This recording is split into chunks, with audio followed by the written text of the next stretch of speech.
সবাইকে জানাই মিসেস পাল লাইফস্টাইলে স্বাগত। তো শুরু করছি আজকে একটা নতুন ব্লগ। আজকে কাকার বাড়িতেই আছি, এখনো বিকেলবেলা বাড়ি যাব। তো সকালে অনেকটাই মানে দেরি হয়ে গেছে তোমাদের সঙ্গে আসার, মানে ওখানে আমি ঘুম থেকে উঠেছি 8টার সময় আজকে। তো বুঝতেই পারছো বেড়াতে এসেছি, 8টার সময় ঘুম থেকে উঠেছি, তারপরে ব্রাশ করে চা খাওয়া হয়ে গেছে, মুড়ি মাখাও খাওয়া হয়ে গেছে। আজকে সেটা তোমাদের সঙ্গে শেয়ার করা হয়নি। তো রান্না হচ্ছে, একদম খাওয়া দাওয়া তোমাদের সঙ্গে দেখা হবে। তো বাড়ি চলে যাবো, থাকবো না আজকে আর। তো দাদাভাই সকালে চলে গেছে, খুব সকালে 5টার দিকে। সারাদিনে দেখো কী করে না করি। আর বাড়িতে চলে যাবো বললামই, একদম দেখা হচ্ছে পরপর। খাওয়া দাওয়াটা স্পেশাল কিছু ভালো একটা ভিডিওটা দিই। তো বন্ধুরা দেখো সকালে রান্না বান্না হয়ে গেছে, মুসুরির ডাল তোমার ধনেপাতা দিয়ে, আর রান্না হয়েছে ভাত আর ফুলকপি ভাজা। তো এটাই দুপুরে রান্না হয়েছে, সবাই খেতে বসেছে, সবাইকে খাবার দিচ্ছি। আমি মেনলি সবাইকে খাবার দিই। তো সকালের খাবার হয়ে গেছে। তারপর দেখো মাংস নিয়ে এসছে, কাকা বাজারে গেছিল, তো সেখান থেকে মাংস রান্নাও হচ্ছে। দেখো সবকিছু কমপ্লিট হয়ে গেছে, মাংস একদম টকবক করে ফুটছে, নামালি হয়ে যায়। আর তারপরে আমার কাকিমা করবে পিঠে। কাকার বাড়িতে এলেই তোমরা দেখেছো এর আগের ভিডিওতেও আমার, এই কাকার বাড়িতে এলেই মানে পিঠে খাবোই, আর কাকারাও পিঠে বানাবেই। আমাদের মানে একটা খাওয়ার নেশা, আর কাকারাও আমাদেরকে খাওয়াবে এরকম একটা ভাবনা। তো কাকার বাড়িতে এলেই ধরো এই আবদারটা আমরা করি, আর কাকারাও এই আবদারটা আমাদের পূরণ করে। আর দেখো সবাই বাইরে চেয়ারে বসে রয়েছে, ঠাকুমা, দাদা, দুই দাদা, সবাই। আমার বাবাও আছে এখানটায়। তোমার দাদা ভাই তো বাড়ি চলে গেছে খুব ভোরেই, তো আমার আর যাওয়া হয়নি। তো এখন পিঠে মিঠে খেয়ে বিকেলবেলা বাড়ি যাব। তো দেখা যাক, এখন রান্না বান্না হচ্ছে। আর ওই দেখো দাদার টোটো, এই টোটোতে করে কালকে আমরা গেছিলাম সেই অট্টহাসির মন্দিরে। তোমাদের আগেই বলেছি, কালকের ভিডিওতে তোমরা দেখেছো যে দাদার টোটো রয়েছে। আর ঠাকুমার দেখো যথেষ্ট বয়স হয়ে গেছে, ঠাকুমার অনেক বয়স হয়ে গেছে, প্রায় তোমার 90-এর বেশি, 90-95 হয়ে গেছে ঠাকুমার বয়স। তো সবাই বসে রয়েছে, বেশ ভালো লাগছে। আর কাকা মাংস রান্না করছে। কাকা মাংস খায় না, কিন্তু মাংসটা খুব সুন্দর রান্না করে, তোমরা দেখেই বুঝতে পারছো যে কি সুন্দর রান্না করেছে কাকা। তো এর আগের দিনও আমরা যেদিন এলাম সেদিনও কাকা রান্না করেছিল, আর আজকেও দেখো কাকা রান্না আছে। কালারটা দেখো বন্ধুরা, ওফ, জাস্ট মানে অসাম।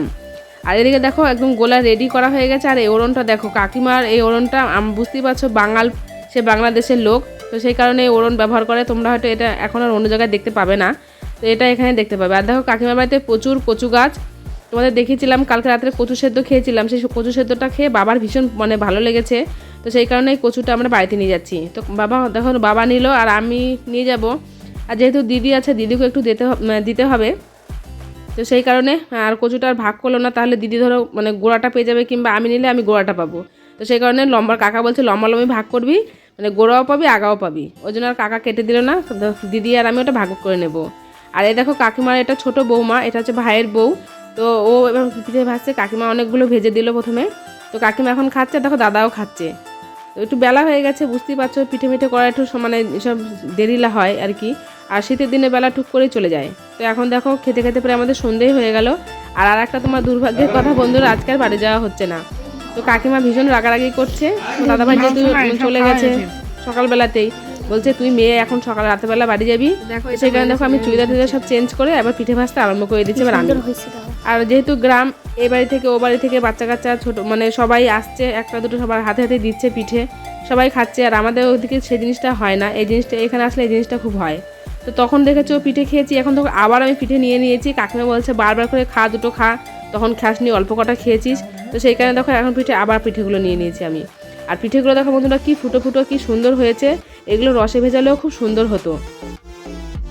তো বন্ধুরা খাওয়া দাওয়া হয়ে গেল, রাত্রিবেলা ভাত খেলাম একটু, সন্ধ্যের সময় পিঠে খেয়েছি মাংস দিয়ে, এবার এখন একটু ভাত খেলাম। খাবো না, কাকি বাবা করে বলছে খা খা, তাই একটু ভাত খেলাম। তো খেয়ে মনে হচ্ছে খাওয়াটা বেশি হয়ে গেল, তার জন্য একটু ওষুধ নিয়েছি, যেটা আমি খাই না, একদমই খাই না। এটা একটা গ্যাসের ট্যাবলেট আর এক বোতল জল। একটু জল খাবো, ওষুধ খাবো, একটু বসবো, তারপরে ঘুমাবো। যাই হোক অনেকটা রাত হয়ে গেছে, রাত্রে এখন প্রায় 10:30-11টা বাজছে। আর বেশি রাত করবো না। আর আজকে ভেবেছিলাম যাবো, আজকেও যাওয়া হলো না। কাকা কাকি ভীষণ মানে জোরাজোরি করে থাকার জন্য আমার পিঠে করেছিল, এবার করতে করতে অনেকটা বেলা হয়ে গেছে। তো তোমার দাদাভাই কিন্তু সকালেই চলে গেছে, এবার ও নেই, সেই কারণে এবার রাত্রিবেলা ওরা ছাড়লো না, যাওয়া হলো না। আজকে এখানে থেকে গেলাম, যাচ্ছি আগামী দিন একদম সকালে বাড়ি চলে যাবো, কারণ আগে আমার ওখানে একটা মিটিং আছে, সেখানে যেতে হবে। সেই কারণে কালকে অবশ্যই বাড়ি যাবো সকালে। সকালবেলায় কি ঘুরবেলা, আজকে তোমার দাদাভাই যেমন সকালবেলায় গেছে 5:30-6টার দিকে, ওরকম ঘুরে যাবো। যাই হোক, আর আজকে খাওয়া দাওয়াটা ভীষণ ভালো হয়েছে, সবাই একসঙ্গে খাওয়া দাওয়া করেছি। অনেকে, আর গ্রাম বুঝতেই পারছো, পাড়া প্রতিবেশী প্রচুর লোকের আজকে একসঙ্গে খাওয়া দাওয়া হয়েছে। এবার সমস্তটা শেয়ার করিনি তোমাদের সঙ্গে, শুধু আমার খাওয়াটা আর আমার বাড়ির খাওয়াটাই তোমাদের সঙ্গে শেয়ার করেছি। আর রাতেও খাওয়া দাওয়া করে নিলাম, সেটা তোমাদের সঙ্গে শেয়ার করা হয়নি। যাই হোক, ভিডিওটা কেমন লাগলো অবশ্যই কমেন্টে জানিও। আর আমি তো এখানে এসে মনে হচ্ছে আমার আরও ওজন মনে হচ্ছে আরও 5 কেজি বেড়ে গেল, আর খাওয়ার পর খাওয়া, শুধু খাওয়া খাওয়া। তো যাই হোক, ভিডিওটা এখানটাই শেষ করছি। দেখা হচ্ছে পরবর্তী কোনো ভিডিওতে। তো আমার ভিডিও যদি ভালো লাগে তোমাদের, অবশ্যই এটা লাইক করে দিও, কমেন্ট করো, আর পাশে থাকা যে ঘন্টিটা সেটা অবশ্যই প্রেস করে দিও, কারণ আমি যখনই তোমাদের ভিডিও ছাড়বো তখনই সঙ্গে সঙ্গে তোমাদের কাছে পৌঁছে যাবে। তো এটুকুই বলার, প্রত্যেকে সবাই খুব ভালো থেকো, সুস্থ থেকো, আর আমার মতো খাওয়া দাওয়া একটু কম করে, এত খাওয়া দাওয়া করো না। শীত পড়ে গেছে বুঝতে পারছো, বাড়িতে একদিন পিঠে খেলাম, আজকে আবার পিঠে খেলাম। তো এখন তো এরকম পিঠে আমাদের চলতেই থাকে, যেহেতু তোমরা বাঙাল, বুঝতে পারছো। যাই হোক, প্রত্যেককে গুড নাইট, টাটা।